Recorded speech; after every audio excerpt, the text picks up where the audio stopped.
I've known Bryan for quite some time. He's been covering sports and more for the longest of time. Now, when you went into, and thanks for your time, by the way, when you went into trying to name the best 25 quarterbacks for the last 25 years, was that like saying, look, there's a moccasin, there's a copperhead, don't pick it up because it's going to bite back?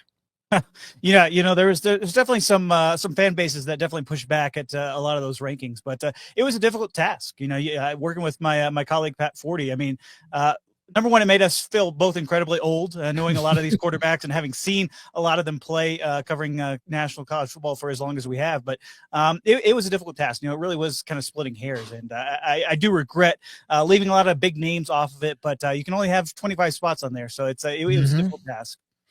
What does it get tougher?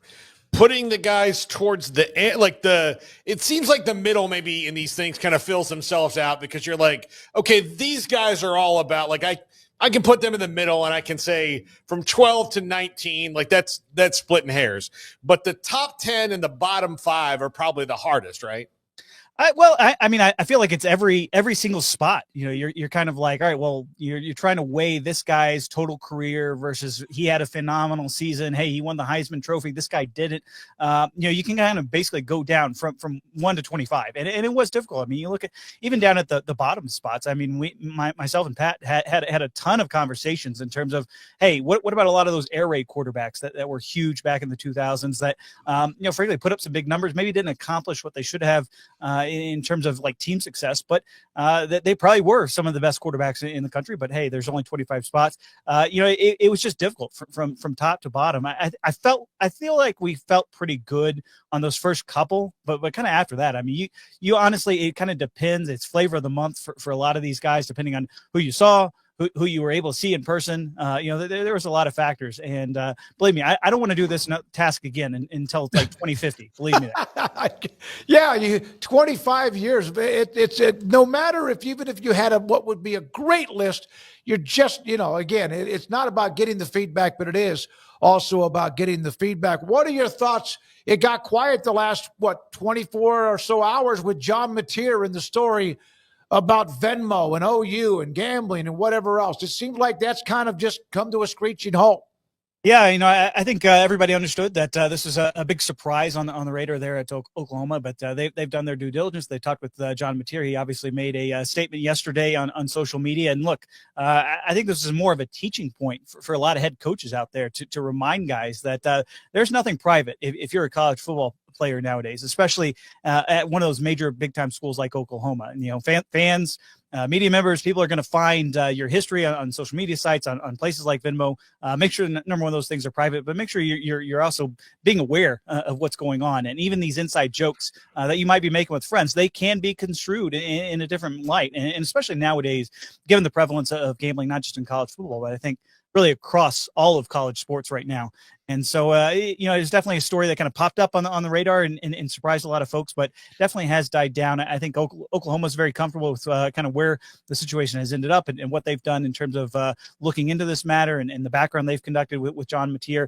They're comfortable with this. I don't anticipate the NCAA really taking this further unless there's new information that gets brought to light. But I think more than anything, it was very much a teaching moment, not just there at Oklahoma and Norman for Brent Venables, but for a lot of head coaches out there saying, hey guys, you got to pay attention and you can't be joking around like this. I also read your 25 scandals to follow off that.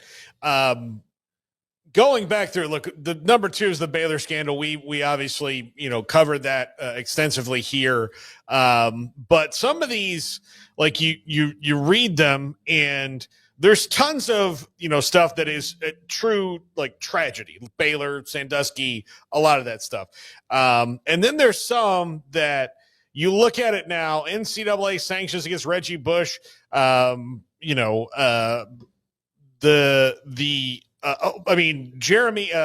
Pruitt, for God's sakes, is suing the NCAA for $100 million because he's dropping cash off in Chick-fil-A bags.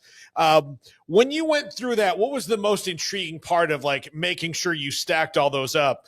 And also, there's always at least one. So you had at least one scandal a year. So I'm sure you didn't lack for content there. No, I mean, I think there's like the funny thing about this one. This was maybe the one that generated the most back and forth between me and Pat Forty, just going over these scandals. How do you compare things? Like, I mean, they were all so different. You know, that's the one thing about college sports is, you know, as diverse as this sport has become. You know, the scandals are flow through that. You know, there are some very serious ones, like number one in the Jerry Sandusky case in Penn State. We obviously put that one number one. I think everybody understands that was kind of almost a different level of scandal in college sports when it happened. But you know, you are splitting hairs at some of the other ones. I mean, some of them were certainly hilarious. Some of them were kind of funny in retrospect, given the impact they had on the programs. But you know, some of them were extremely serious, and it was definitely difficult as you get through that list. I mean, there was, you know, dozens upon dozens that when we kind of first came up with our initial list, we kind of had to cut and go down the list. But this is actually a really fun trip down memory lane, but it was maybe the most difficult thing that generated the most discussion between Pat and I in terms of how do we order this? Because it's such a weird thing to order scandals. But I feel like we felt pretty comfortable with where we ended up with a lot of these. So, Bryan, you've been pumping out the content because we could do like a whole interview on just on stories you've dropped in like the last week, man. I mean, we could do a whole interview just on one individual story. But you also took a look at the Big 12, and we covered on a pretty much daily basis. And we have no idea what the hell to expect this year. I don't think you know, or really anybody does. Like, there's going to be some Arizona States and Kansas States that are pretty good, but where do you begin in trying to figure out and sort of, I guess, identify, you know, things when it comes to the Big 12 conference? Well, I start flipping some coins because I think that's the pretty much the nature of the league, and we saw that last year. And it was not just the story surrounding Arizona State in terms of going from 16th in the preseason poll to winning the league. I mean, every single game was super competitive down to the end. It seemed like it was a play or two in the fourth quarter that ultimately decided a lot of these outcomes. And frankly, when you have that as your backdrop coming into the year, and you have a lot of returning starters at a lot of teams across the country, I mean, I think probably maybe outside the SEC that this might be the league that returns the most returning production from last year. So, like, you know, this was competitive last year. It's probably going to take a step up this year, and it's really anybody's game. I think you do have to kind of look and sort out a lot of those schedules in terms of who's playing who at home. I think that definitely gives people an edge here or there. But, you know, you might as well pick names out of hats. I mean, it is kind of crazy to think when you look up and down those teams, you could really make a case about anybody. I mean, even the teams that you can kind of think, oh, wait, they're more towards the bottom of the standings, like a Cincinnati, a Houston, and Arizona. Like, you can make a case. Not only could those teams, you know, get to a bowl game, but they could actually do some real damage this year with what they've got coming back, what they learned, got out of the portal. So I think there's just so many tough coaches, so many tough environments in this league. It is going to be hard to make heads or tails of it. And, you know, frankly, you do kind of default there to Arizona State, given I think they have top 3 in the country in terms of returning starters. So this is a very good Arizona State team that we saw that a year ago. I expect them to kind of make another step in terms of consistency, but it really is anybody's game, and it should make for a fun road there down to Arlington to see who gets into the title game.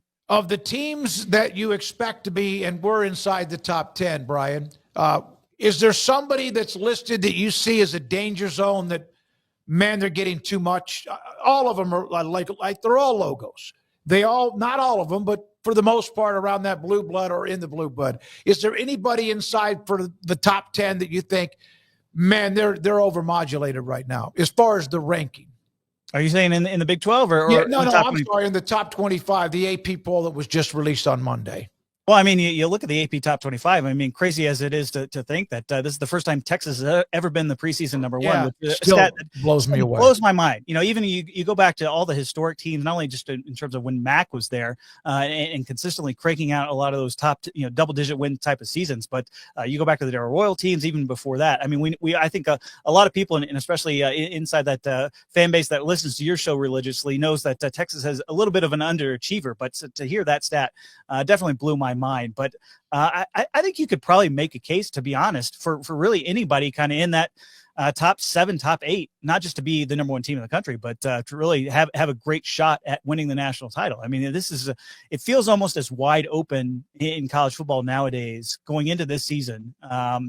Maybe in the playoff era, because there's just not that reliance on the consistency from year to year. I mean, you talk about the coaches nowadays. I mean, even nowadays, in the middle of camp, they're still kind of trying to figure out what their team is. That used to never be the case. They used to always have a good grasp, not only of what their team was, kind of how they stacked up in the conference in that they were playing with, kind of how they stacked up in, nationally. Nowadays, I don't know if anybody really understands truly what their team is going to be like.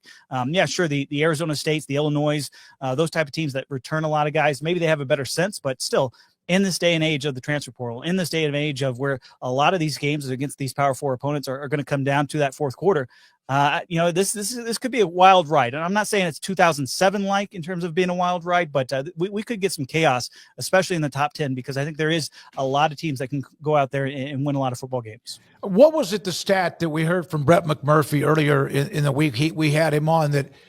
There's always at least one team in the top 10 that ends up unranked. And then you look at this year's AP top 10, unless someone like Miami or I forgot one of the others that just blows us away, not very good, you say that's not going to happen. But yet again, last year was what? Florida State, among a couple of others. It happens every year. Yeah, and I think there are a lot of candidates, certainly in the top 10. Like I said, there's just such a variance between kind of what these teams' ceilings are and what their floor might be.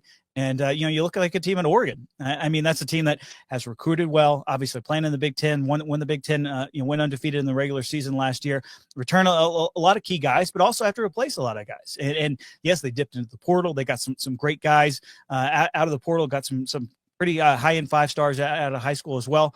But you know what? If Dante Moore isn't the answer at quarterback, if he struggles early on, you can certainly see Oregon taking the dip, especially given their schedule when they got to go to Penn State and they got to play the rest of their Big Ten opponents. So it could be, you could make the case really for anybody to kind of have the good year, have the bad year, and I think that's adding a little bit of intrigue, especially given the matchups that we're going to see these first couple of weeks in the season. It's saying, hey, anybody could win anything. And we're going to see probably some bigger movement in the polls this year. I think just in talking with a lot of fellow pollsters in terms of, hey, you might have a completely different ballot in the, not only in the top 10, I'm saying the entire top 25 from week 1 of the season and going into week 2. Thank you, buddy. Bryan, good to see you again. We had you on a long, long time ago, back when you and I were much younger. It's good to have you on. Thanks for your time with SI.com. Have a great week.